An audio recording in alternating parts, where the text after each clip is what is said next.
ഞാൻ എന്ത് പറഞ്ഞ് തുടങ്ങണമെന്ന് എനിക്കറിയില്ല. കാരണം എബ്രഹാം ഓസ്ലർ എന്ന് പറയുന്ന സിനിമയുടെ പ്രൊമോഷനുമായിട്ടാണ് ഇതിനു മുമ്പ് ഈ തിരുവനന്തപുരം ലുലു മോളിൽ ഈ വേദിയിൽ നിന്നിട്ടുള്ളത്. വീണ്ടും ഒരു ചരിത്ര വിജയമാവാൻ തീർച്ചയായിട്ടും 100% അർഹതപ്പെട്ട ഒരു സിനിമയുടെ ഭാഗമായിട്ട് വീണ്ടും ഇവിടെ വന്ന് നിൽക്കാൻ കഴിയുന്നതിൽ വളരെ വളരെ വളരെ വളരെ സന്തോഷം. ഇതിൻ്റെ ഒരു തുടക്കം ഞാൻ പറയാം.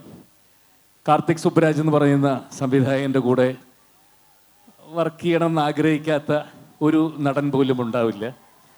അങ്ങനെ ഇരിക്കുന്നൊരു സമയത്ത് ഒരു സുപ്രഭാതത്തിൽ അദ്ദേഹത്തിൻ്റെ ഫോൺ കോൾ എനിക്ക് വരുന്നു. സാർ, കാർത്തിക് സുബ്രാജ് പേசுகிறேன், എനിക്കൊരു സ്റ്റോറി சொல்லணும் ഉங்கள்கிட்ட. ഞാൻ പറഞ്ഞു, അയ്യോ എൻ്റെ അടുത്താണ്. ശരി, ഞാൻ വീട്ടിലേക്ക് വരാമെന്ന് പറഞ്ഞു. അങ്ങനെ അദ്ദേഹം മദ്രാസിലുള്ള എൻ്റെ വീട്ടിലേക്ക് വന്നു. ആരാ എന്താ ഒന്നും പറഞ്ഞിട്ടില്ല. അദ്ദേഹം കഥ പറഞ്ഞു തുടങ്ങിയപ്പോൾ ഭയങ്കര ഇൻട്രസ്റ്റിംഗ് ആണ്.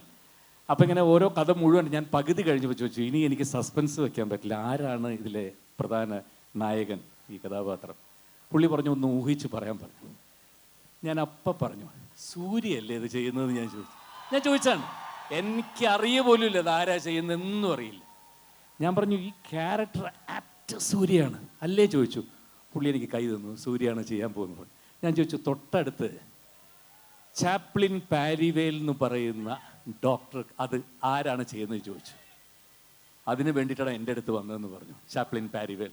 ഞാൻ പറഞ്ഞു, ഇത് ഞാൻ ചെയ്യുന്നു, ഇത് ഏതാ അതിൻ്റെ ഡീറ്റെയിൽ ഒന്നും ഞാൻ പറയില്ല, പക്ഷേ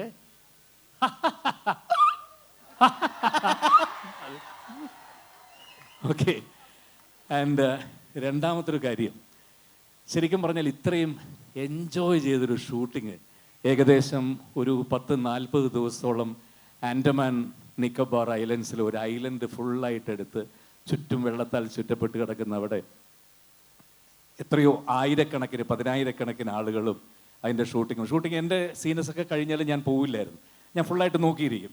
പ്രത്യേകിച്ച് സൂര്യ സാറൊക്കെ എടുക്കുന്ന ഒരു പെയിൻ, ഒരു സിനിമയ്ക്ക് വേണ്ടിയിട്ട് സൂര്യയൊക്കെ എടുക്കുന്ന പെയിൻ എന്ന് പറയുന്നത്, ഞങ്ങൾ രണ്ടുപേരും തൊട്ടടുത്ത റൂമിലാണ് താമസിക്കുന്നത്, അടുത്തടുത്ത റൂമിലാണ്. അദ്ദേഹം രാവിലെ ഒരു 4-4:30 മണിക്ക് എണീറ്റ്, രാത്രി ഷൂട്ടിംഗ് കഴിഞ്ഞ് കിടക്കുന്നത് 2 മണിക്ക് 3 മണിക്കായിരിക്കും, എങ്കിലും 4 മണിക്ക് എണീച്ച് അദ്ദേഹത്തിൻ്റെ ശരീരം സൂക്ഷിക്കാൻ വേണ്ടി അദ്ദേഹം ചെയ്യുന്നൊരു പെയിനും കഷ്ടപ്പാടുകളും ആഹാരത്തിൻ്റെ കാര്യത്തിലായാലും ഒരു ക്യാരക്ടർ ചെയ്യാൻ വേണ്ടി, അല്ലെങ്കിൽ ഒരു നടൻ എത്രത്തോളം സാക്രിഫൈസ് ചെയ്യണം അദ്ദേഹത്തിൻ്റെ എല്ലാ കാര്യങ്ങളും ജീവിതത്തിൽ ഒരു കഥാപാത്രത്തിന് വേണ്ടി എന്നുള്ളതൊക്കെ കണ്ടു പഠിക്കേണ്ട ഒരു വ്യക്തിത്വമാണ്. പിന്നെ എനിക്ക് ആ കുടുംബവുമായിട്ട് വളരെയധികം ഒരു അടുപ്പമുള്ള വ്യക്തിയാണ്. ഏത് സമയവും എനിക്ക് കയറി ചെല്ലാവുന്നൊരു വീടാണ് അദ്ദേഹത്തിൻ്റെ.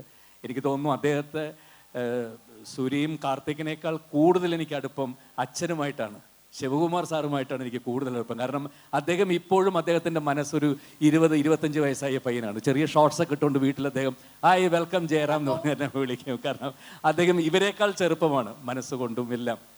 സോ എനിക്ക് കാർത്തിക്കിൻ്റെ കൂടെ അഭിനയിക്കാൻ സാധിച്ചു പൊന്നിയിൻ സെൽവൻ എന്നുള്ള സിനിമയിൽ. ഇപ്പോൾ സൂര്യ സാറിൻ്റെ കൂടെ അഭിനയിക്കാൻ ഭാഗ്യമുണ്ടായി. എന്തായാലും ഒരുപാട് സന്തോഷം.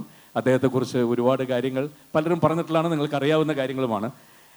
അദ്ദേഹത്തിൻ്റെ വലത് കൈ ചെയ്യുന്നത് ഇടത് കൈ അറിയരുതെന്ന് പറയുന്ന പോലെ അദ്ദേഹം ചെയ്യുന്ന കാരുണ്യ പ്രവർത്തനങ്ങൾ പറഞ്ഞാൽ ഞാൻ ഇന്ന് മുഴുവൻ പറഞ്ഞാൽ തീരില്ല. അത്രത്തോളം സഹായങ്ങളാണ് പാവപ്പെട്ടവർക്ക് വേണ്ടി ആ ഒരു മനുഷ്യൻ ചെയ്യുന്നത്. ഒരുപാടാണ്, എത്ര പറഞ്ഞാലും തീരില്ല. അദ്ദേഹം തന്നെ അതിനുവേണ്ടി ഒരു ഓർഗനൈസേഷൻ ഉണ്ടാക്കി എത്ര പാവപ്പെട്ട കുട്ടികളെയാണെന്നറിയാം ഈ ഒരു മനുഷ്യൻ പഠിപ്പിക്കുന്നത് ഫ്രീ ആയിട്ട്. എത്ര കുട്ടികളെ, ഒരുപാട് പേർക്ക് അറിയാത്ത കാര്യങ്ങളാണ്. അദ്ദേഹത്തിൻ്റെ ഈ ഒരു ഭംഗിയും ചിരിയും രൂപവും അദ്ദേഹത്തിൻ്റെ ഇത് മാത്രമേ അറിയുള്ളൂ. മറ്റൊരു സൈഡാണ് ഏറ്റവും. Thank you sir, thank you so much. நான் அந்த நல்ல മനസ്സോടെ அந்த പാട്ട് ചുമ്മാ ചൊല്ലിയിട്ടുണ്ട്. Thank you sir, thank you. ജനിച്ചു വീണത് ചിറയും കീഴാണെങ്കിലും പിച്ച വെച്ച് നടന്ന കാലം തൊട്ട് ഞാൻ കളിച്ചു വളർന്ന മണ്ണാണ് എൻ്റെ തിരുവനന്തപുരം. മദിരാശിയിൽ ഞാൻ പലപ്പോഴും പല സ്റ്റുഡിയോകളിലും വെച്ച് കാണുന്നൊരു വ്യക്തിയാണ് എൻ്റെ സുഹൃത്തു കൂടിയായിട്ടുള്ള സൂര്യയുടെ പിതാവ്. ഞങ്ങൾ തമ്മിൽ ഒരുപാട് അടുപ്പമായിരുന്നു. ഇന്ന് അദ്ദേഹത്തിൻ്റെ മകൻ സൂര്യയുടെ ഈ വിജയവും നിങ്ങൾ കാണിക്കുന്ന സ്നേഹവും ഒക്കെ കാണുമ്പോൾ ഞാൻ ഒരുപാട് സന്തോഷിക്കുകയാണ് മുകളിലിരുന്നു കൊണ്ട്. എല്ലാവർക്കും എല്ലാ നന്മകളും നേരുന്നു. മോനെ, നിൻ്റെ സിനിമ 100 ദിവസം ഓടുന്ന സന്തോഷം ഞാൻ ഇതേ വേദിയിൽ വെച്ച് പങ്കിടും, നിന്നോടൊപ്പം ഉണ്ടാവും. താങ്ക് യു സോ മച്ച് ചേട്ടാ. ഇതിനൊരു ഗംഭീര കയ്യടി കൊടുക്കണം. ശരി.